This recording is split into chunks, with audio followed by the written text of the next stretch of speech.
What's going on, everybody? Welcome to Brutal Planet Comics. I'm your host, Dre DeRue Daniels. Happy Friday to you all. Ahsoka is in the books. The finale, to say the least, was underwhelming.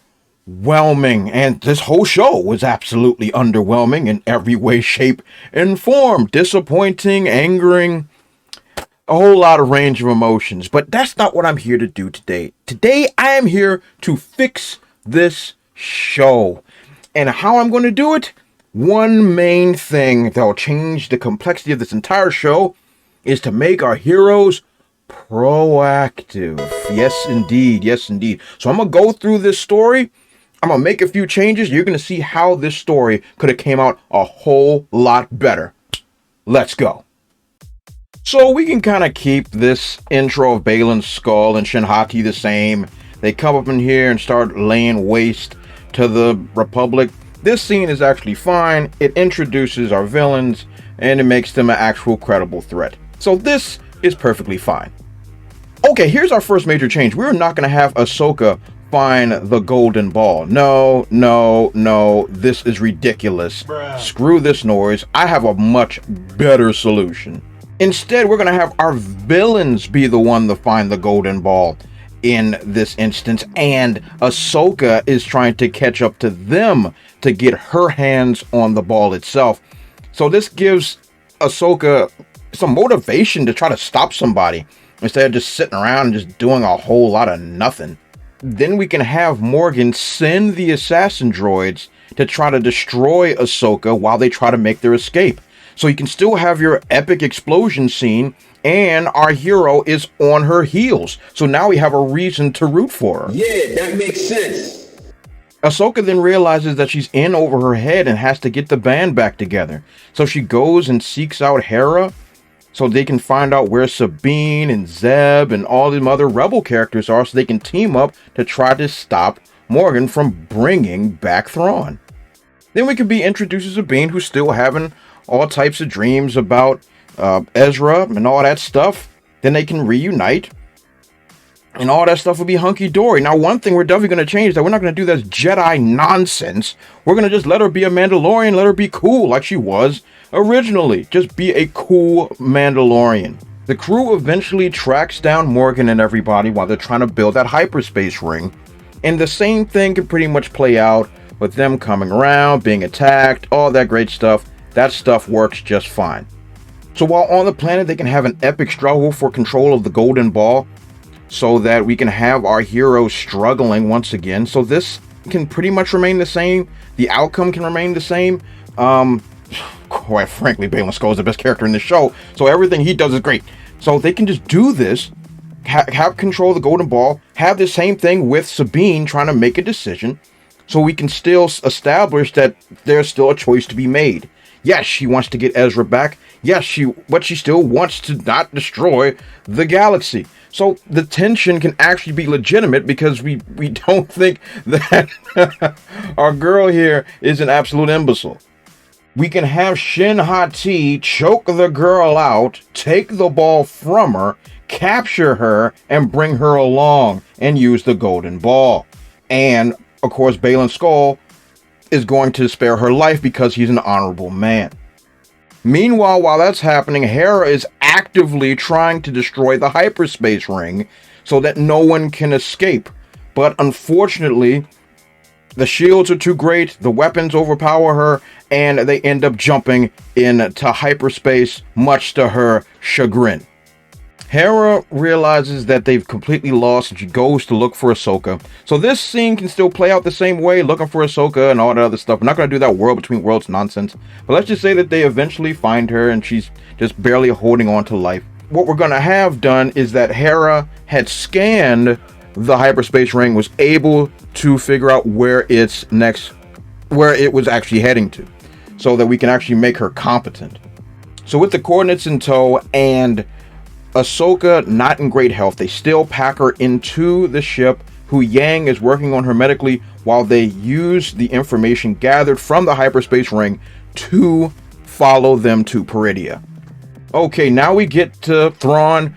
Screw this entire story. He just wants to load up all these things for the Night Mothers just to get the stuff on the ship, and he's getting out of Dodge. He's not wasting time.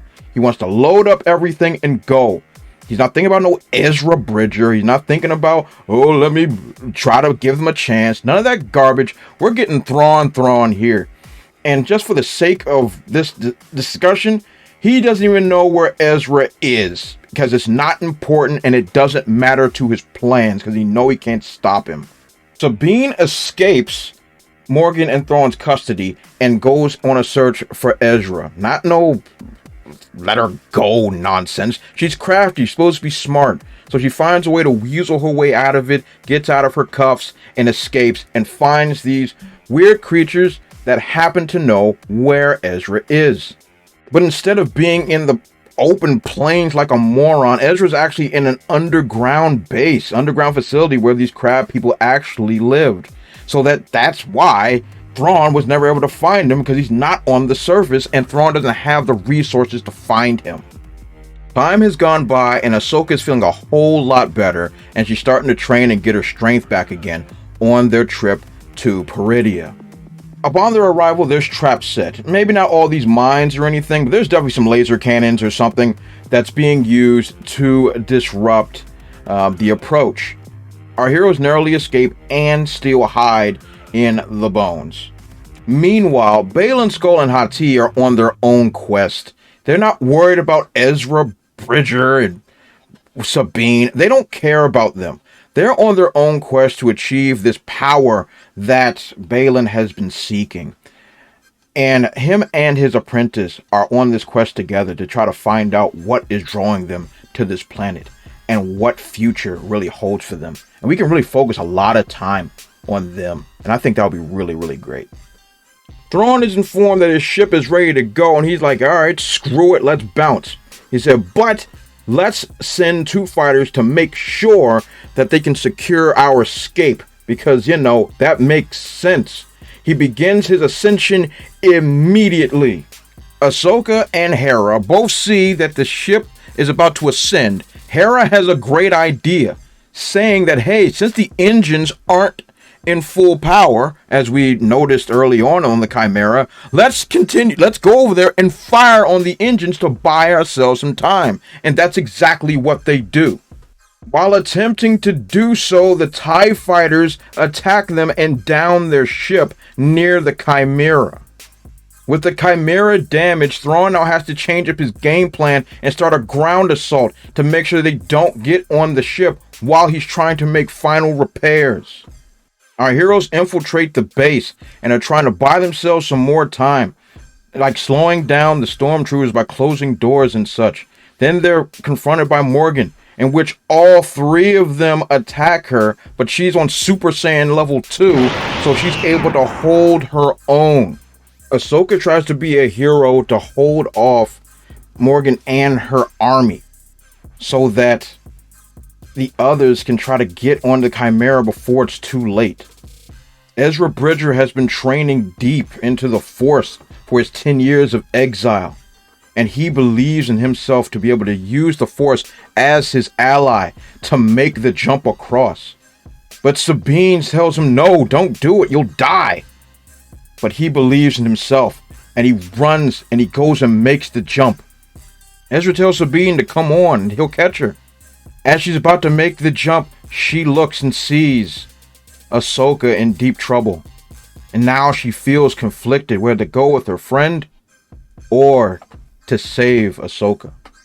She decides to stay behind to help Ahsoka, and they barely escape with their lives.